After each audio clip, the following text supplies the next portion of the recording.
Hola y sean bienvenidos nuevamente. El día de hoy, como bien el título lo indica, hablaremos sobre mecánicas de juego y narración.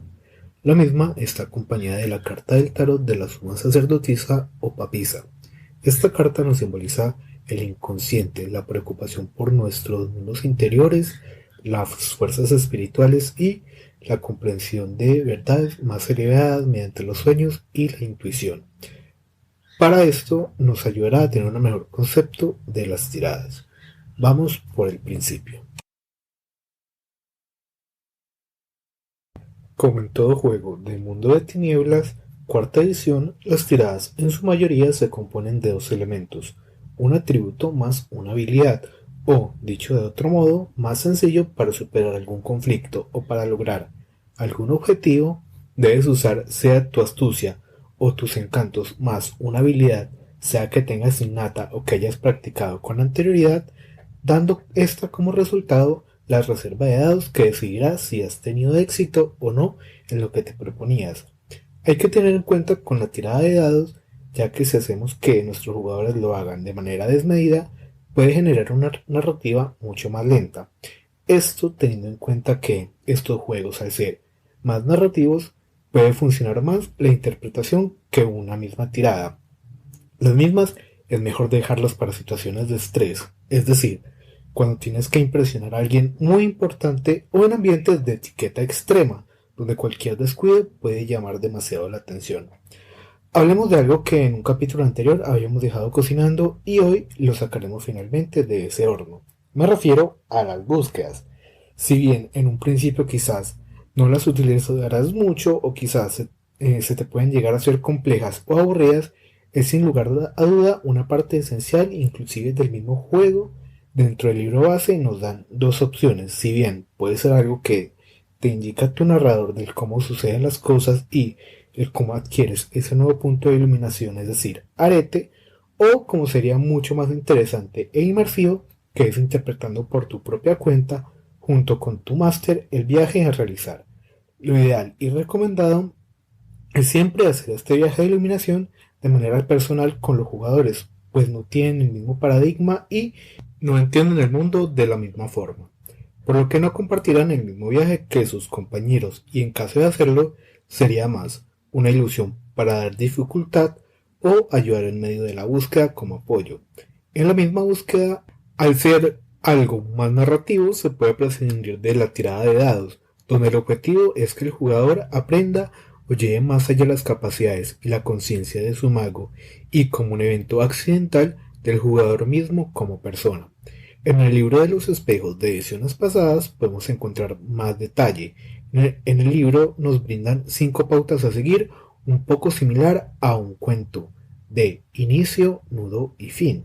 En este caso, el inicio trata de entrar en el trance o dormir para vivir un viaje onírico que llevará a la prueba. El nudo que es la parte donde se viven las pruebas y tienes las trampas para darte crecimiento. La misma puede ser recorrer un laberinto con pruebas y decisiones morales relevantes para el personaje. En este punto se nos hace muy útil no solo por lo que ha pasado el personaje, sino también su trasfondo. Pasando la prueba sigue la parte de aceptación o rechazo, que sería un resultado de las elecciones tomadas en las pruebas, que de estas deben ser decididas cuáles son las respuestas correctas antes de entrar en el viaje, o lo que sería lo mismo decir, preparar la sesión de la búsqueda como un relato corto, donde por más que se avance en la habitación y el laberinto, al final pesará más las decisiones tomadas. Finalmente, el desenlace, donde dependiendo de los resultados de las pruebas, si fueron más correctas que incorrectas, se recibe la sabiduría que aumenta el punto de arete, o por el contrario, no se recibe un punto de RT, sino por el contrario, una pérdida de fuerza de voluntad temporal y se gana algunos puntos de silencio. Esto último si ya estamos muy avanzados en los niveles de magia, puede ser el nivel 4 o 5. Esto porque en este nivel ya se nos puede considerar que los magos tienen una maestría en su arte. Como un pequeño consejo para enriquecer estos viajes, podemos ver la naturaleza del avatar, que es al final el maestro del mago en el camino, y su naturaleza adicional al paradigma que sigue el mago, que es materia prima utilizable para diseñar las sesiones de búsqueda. Pasando un poco de la parte de las búsquedas, hablemos de las dificultades dentro del juego. La dificultad será dada por la complejidad de la acción a realizar en cuestión, por lo que pasar desapercibido puede ser una tirada promedio, es decir, a dificultad 6, 6 o más es el número que debes sacar con tu reserva de dados para que te sumen éxitos a la tirada. Cada dado con el número de dificultad o más hace que tu tirada sea mucho mejor, por lo que si tienes que reparar algo puedes hacer que quede casi como nuevo. Hay que tener en cuenta que tener un éxito es pasar la prueba marginalmente. Por lo mismo siempre se busca tener la mayor cantidad de éxitos posibles. Para esto nos puede ayudar mucho el tener una especialización o con alguna habilidad o atributo que se relacione con la tirada. A criterio del narrador, puedes usar esta ventaja para que cada vez que saques un crítico, es decir, un 10 en tus tiradas, se tomen como 2 éxitos en lugar de uno, logrando así resultados muy por encima de lo solicitado, pudiendo en ocasiones lograr beneficios que no se esperaban. Hay otro tipo de tiradas, donde solo podrás usar el atributo que te solicitan, como sería una tirada de conciencia, fuerza de voluntad, arete o trasfondo, que en muchas ocasiones solo tendremos la puntuación sin sumar nada para poder superar la tirada. Tenemos también los modificadores de dificultad, que pueden generar una tirada mucho más complicada o por el contrario, simple para superar. Hay cosas como el estrés, el haber fallado la tirada anteriormente y el querer repetirla aumenta la dificultad a criterio del narrador que te permita volver a hacerla. El estar herido de gravedad puede provocar también un aumento de dificultad. Un detalle no menos importante es cuando podemos usar factores como nuestra fuerza de voluntad o quinta esencia. Lo que hace especial a un mago no solo es su avatar despertado, sino también su férrea fuerza de voluntad, ya que con la misma es capaz de moldear y modificar su entorno a voluntad. Una recomendación sería procurar no solo tener la puntuación de avatar alta, sino también de fuerza de voluntad, pues con esta nos podemos sobreponer a energías que van mucho más allá del entendimiento o razonamiento y ayudará también en momentos de crisis poder actuar sin mayor penalización. Mecánicamente hablando, la fuerza de voluntad nos da un éxito automático que no se puede cancelar por algún 1 en la tirada, lo que dependiendo de cómo lo planteemos puede ser un éxito mediocre o un simple fallo, pero nunca un fracaso. Algo que no podríamos hacer sería en el mismo turno gastar fuerza de voluntad y quintesencia. Y hablando del diablo, ¿qué es la quintesencia? Es de lo que todos estamos hechos, se podría decir que es la energía de la materia que lo compone todo. Una suerte de éter que puede estar de manera intangible o como tal en su forma material. La misma la podemos usar para reducir la dificultad de algunas tiradas de magia, un máximo de 3 por debajo de la dificultad original, o hacer que nuestros ataques tengan daño agravado. Esto siempre que gastemos un punto de quintesencia y tengamos el nivel necesario en la esfera de cardinal. La quintesencia se usa en muchas ocasiones como moneda de cambio, ya que para todo ritual, hechizo o inclusive subsistencia se emplea la misma. Para un mago, las cosas materiales como anales, en tanto ellos mismos las pueden crear, siempre y cuando sean mundanas. No pasa esto con artefactos o reliquias que al ser trabajos hechos por otros magos o creados por criaturas mucho más poderosas que humanos, sean criaturas de la noche o deidades. Alejándonos un poco de esto, tenemos 3 tipos diferentes de daño. Los mismos son acumulables, es decir, que en la hoja de personaje, en la salud, marcaremos el mismo desde el más grave hasta el menos grave, desde el cuadro del lado superior magullado al cuadro de salud último incapacitado. Está el daño contundente que se representa por una raya diagonal, el daño letal que se representa como una X, abro paréntesis, el daño contundente cuando se acumula demasiado se vuelve daño letal si recibimos más de 7 de daño contundente. Esto respetando la acumulación del daño, cierro paréntesis. Y el daño agravado, queda representado como un asterisco. Si te diste cuenta, guardan una relación de forma, siendo el más complicado el agravado. El daño contundente está asociado a las armas contundentes y a los golpes de puños y patadas. El daño letal está más relacionado a las armas de fuego y las armas cortopunzantes como los cuchillos y las botellas de vidrio rotas, siendo una botella sin romper daño contundente. El daño grabado es muy especial, pues el fuego, la radiación, garras y dientes sobrenaturales o artefactos con magia pueden generar esta clase de daño. Esto porque este tipo de daños atacan no solo el cuerpo, sino también la metafísica interna de las criaturas. A tener en cuenta que entre más grave es el daño, más podría demorar en ser curado, siendo el daño agravado el más complicado, pues requiere, si no es de especialistas, un conocimiento muy amplio en la esfera de vida. Los tiempos de curación varían bastante, siendo los primeros 3 con daño contundente, curados en 1 hora, mientras que para el caso de letal y agravado oscilan entre un día y un mes entero. Narrativamente hablando, estos tiempos de recuperación los podemos aprovechar para el estudio o, en caso de tener la esfera de mente, seguir actuando o guiando a los demás a través de una proyección astral. Esto siempre que no tengamos al alcance a alguien que nos pueda ayudar a curar y mantener el equipo sano. Dicen que la mejor defensa es el ataque. En este caso, la mejor defensa es la contramagia. La misma no solo evitará que puedas recibir ese daño tan perjudicial como lo podría ser el daño agravado, sino también haría desgastar a tu contrincante, pudiendo llegar al punto de devolver su propio hechizo en su contra. ¿Te atreves a usar mis propios hechizos contra mí? Lo primero a tener en cuenta es que no te puedes defender de algo que no conoces, por lo que deberías tener, aunque sea un conocimiento básico de esa magia que se dirige hacia ti para poder sea desviarlo, devolverlo o deshacerle. Se nos da una dificultad de 7 para esto con una tirada de arete, siendo cada éxito uno menos para el efecto, haciendo que se desvanezca si se sacan los mismos éxitos que lo originaron, o disminuir su duración efecto en caso que no se llegue a el umbral. Sin embargo, es algo bastante bueno teniendo en cuenta que te pudiste llevar el daño de tu vida.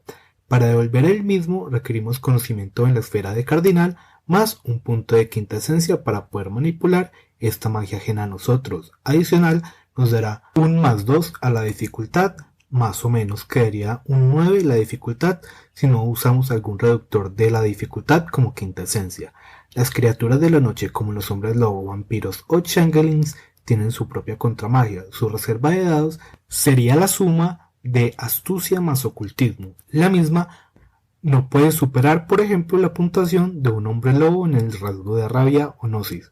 En vampiros y otras criaturas estáticas, la fuerza de voluntad y el glamour en los changelings, como ventaja, si estos entes no cuentan con esta reserva, se tomaría como tomar de lleno el efecto. Por sentido común, para poder defenderte de algo, debes saber de dónde viene o quién es el origen, salvo que sea por guardas, pero en estos casos claramente es una criatura. Contamos con reglas opcionales adicionales para enriquecer el apartado de contramagia. Por un lado está la antimagia, que lo podemos entender como un aura de zona de realidad que complica el actuar de un contrario, y destejer, que es como su nombre lo indica, se trata de usar la analogía que la realidad es un tejido y el mago solo teje algo para lograr ciertos efectos, uno teniendo conocimiento sobre esto pudiendo destejer ese efecto. La misma es como la contramagia, pero se le suma un +1 a la dificultad, y la antimagia es con la puntuación de cardinal como reserva de dados a dificultad 8. Los éxitos suman dificultad a las tiradas, haciendo más difícil el hacer efectos, conservando el aumento normal de dificultad, es decir, +3. Hay también formas mucho más sencillas y fáciles de realizar magia. A estos se les conoce como fórmulas. Las fórmulas son hechizos que han sido tantas veces realizados y probados que su realización podemos decir que se vuelve natural. Mecánicamente hablando es más sencillo realizarlo y su efecto es mucho más predecible. Las mismas tienen la particularidad que son invocadas primero mediante el uso del arete y luego se realiza la tirada correspondiente de habilidad en caso que corresponda. Los magos son sus propios libros de hechizos, a diferencia de un D&D donde los hechizos ya tienen su forma de ser y estar. Es bueno aprovechar esta libertad que nos da el mismo juego, y conversando con el máster se puede tener algo que no solo hará más sencillas tus tiradas, sino que dinamizará y enriquecerá las partidas con tu propio estilo. Recuerda que las fórmulas suelen estar pautadas por la tradición a la que perteneces y a tus prácticas, por lo que si lees algunas en manuales viejos o quieres adaptar una a tu propio estilo, es muy buena idea reformularla. La danza y los cánticos son una muy buena alternativa a las artes marciales. Es un juego donde la creatividad juega un papel importante y esencial para las cosas. No es lo mismo tú solo hacer la tirada que narra lo que quieres hacer y discutirlo con el máster. Tomemos un respiro y veamos ahora la regla opcional, que en algunos casos no parece tan opcional. Me refiero, claro, a la regla de la zona de realidad. Esta toma un poco de la a veces infame metatrama, que dice que después de un cataclismo en un reino de realidad y de bombardear el otro lado, la humanidad aceptó más la realidad de la tecnocracia que su propia imaginación. En este punto puedes tomar esa realidad o la puedes ajustar y tomar de hombre lobo, donde para caminar de lado, es decir, entrar en comunión con su parte espiritual para caminar por el mundo de los espíritus, dependiendo del lugar, es que la hacen con más o menos dificultad. Esto si es en un bosque donde están en más comunión, o en una fábrica o el centro de una ciudad. Si no eres de cierta tribu rastrera, te será bastante complicado. Podemos tomar lo mismo, como no sería igual de complicado hacer lo mismo en un set de grabación, un teatro o en medio del bosque si tienes el paradigma acorde como las personas tienen su creencia en la zona. Por ejemplo, un verbena en medio de un bosque curando enfermos y haciendo crecer miembros imputados en su comunidad, siendo quienes le dan poder y validez a esto, que hacer lo mismo en un hospital. Por ello, digamos que la realidad en ciertas zonas se vuelve flexible y por ello el afán a veces de tener, conseguir o estar en un reino de la realidad, pues en esto se vuelve menos peligrosa la magia vulgar. Aunque claro, a tener en cuenta que, como se pueden hacer cosas extraordinarias, lo ideal son las sutilezas, pues el consenso puede no estar bien demarcado en las zonas y antes de discutir si algo es vulgar o no, es preferible siempre curarse en salud en ese sentido, salvaguardando cualquier tipo de contragolpe de paradoja. Nos presentan tres tipos diferentes de realidad. Una es la realidad tecnocrática, la realidad localizada y la realidad primordial. La realidad tecnocrática es aquella que tiene la misma visión, donde más aceptamos el uso de la tecnología diaria, siendo por ejemplo una fábrica o en medio de una ciudad importante.